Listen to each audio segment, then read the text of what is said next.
बात कि भारत की न्याय पद्धति का नाश हो जाएगा तो भारतीय समाज टूट जाएगा, ऐसे ही मैकॉले एक बात और कहता था। मैकॉले की लिखी हुई एक चिट्ठी है मेरे पास, उसकी फोटोकॉपी। लंदन में एक लाइब्रेरी है, उसका नाम है इंडिया ऑफिस लाइब्रेरी, वहां से मैंने निकलवाई है। इंडिया ऑफिस लाइब्रेरी में से ऐसे कुछ 50,000 से ज्यादा डॉक्यूमेंट्स मैं निकाल के लाया और वहां के कई लोगों की मदद से हमने वो निकलवाए हैं। तो उनमें एक चिट्ठी है मैकॉले की, वो उसके अपने पिताजी को उसने लिखी है।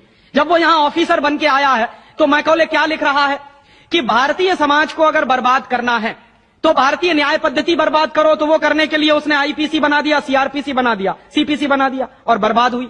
दूसरी बात वो कहता था कि भारतीय समाज को बर्बाद करना है तो भारतीय शिक्षण पद्धति का नाश करो।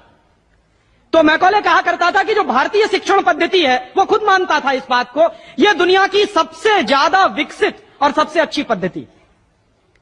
क्या होता था, यहां गुरुकुल चलते थे, गुरुकुलों में विद्यार्थी पढ़ते थे और विद्यार्थी 20 साल तक 25 साल तक ब्रह्मचर्य का पालन करते हुए शिक्षा ग्रहण करते थे, संस्कार मिलते थे और वो संस्कार लेकर समाज में जाते थे। उन्हीं संस्कारों से संस्कृति बनती थी और वही संस्कृति भारतीय संस्कृति कहलाती थी।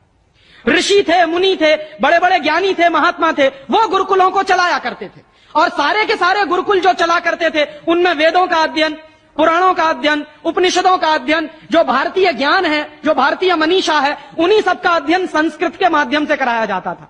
मैकॉले ने क्या किया कि गुरुकुलों का नाश अगर करना है तो उसने एक कानून बनाया। क्या कानून बनाया? संस्कृत में जितने विद्यालय इस देश में चलते थे हिंदुस्तान में अंग्रेजों के जमाने में, उन सबको उसने इल्लीगल घोषित किया, गैर कानूनी। और उसने प्रतिबंध लगा दिया कि संस्कृत भाषा के माध्यम से कोई भी गुरुकुल चलेगा उसको अंग्रेजी सरकार मान्यता नहीं देगी। तो मान्यता किसको देगी? अंग्रेजी के माध्यम से जो कॉन्वेंट स्कूल चलेंगे उनको अंग्रेजी सरकार मान्यता देगी।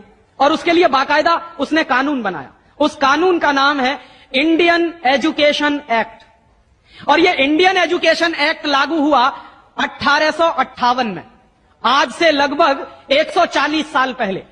तो 140 साल पहले जो कानून लागू हुआ था अंग्रेजों के जमाने में, वही कानून आज भी चल रहा है। उस कानून के आधार पर मैकॉले ने क्या किया? संस्कृत के माध्यम से चलने वाले गुरुकुलों को बर्बाद कर दिया, कानून बना के उनको बंद करा दिया। जो उनमें अध्यापक होते थे, गुरु होते थे, उनको मार पीट कर अंग्रेजी सरकार जेल में बंद करती थी। जो विद्यार्थी अध्ययन के लिए जाते थे उनको रोक दिया जाता था, उनका अध्ययन ना होने पाए उसके लिए समस्याएं खड़ी की जाती थी। और दूसरी तरफ कॉन्वेंट स्कूल चालू कर दिए और उसमें अंग्रेजी के माध्यम से शिक्षण देना शुरू किया। एक दिन उसने अपने बाप को चिट्ठी लिखी और इस चिट्ठी में उसने ये लिखा कि मैंने हिंदुस्तान में एक ऐसी शिक्षण पद्धति पैदा कर दी है जिसमें अगर हिंदुस्तानी विद्यार्थी पढ़ेंगे तो पढ़कर निकलने के बाद वो शरीर से हिंदुस्तानी होंगे, दिमाग से सब अंग्रेज हो जाएंगे। वो देख रहे हैं, अभी देख रहे हैं। तो शरीर से हिंदुस्तानी और दिमाग से अंग्रेज। तो मैकॉले दूसरी बात लिख रहा है उस चिट्ठी में कि जब वो शरीर से हिंदुस्तानी और दिमाग से अंग्रेज हो जाएंगे तो अंग्रेजों के हिसाब से सारे काम करेंगे। और वो विद्यार्थी जब कॉन्वेंट स्कूल में से निकलेंगे तो सबसे ज्यादा गालियां भारतीय संस्कृति को देंगे, सबसे ज्यादा गालियां अपने मां बाप को देंगे। कैसे? मॉम और डैड कह के। डैड माने होता है मरा हुआ और मम्मी माने होता है शव।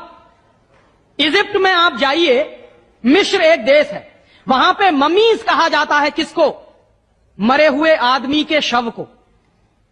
तो हमारी मां हो गई मम्मी और पिताजी हो गए डैड।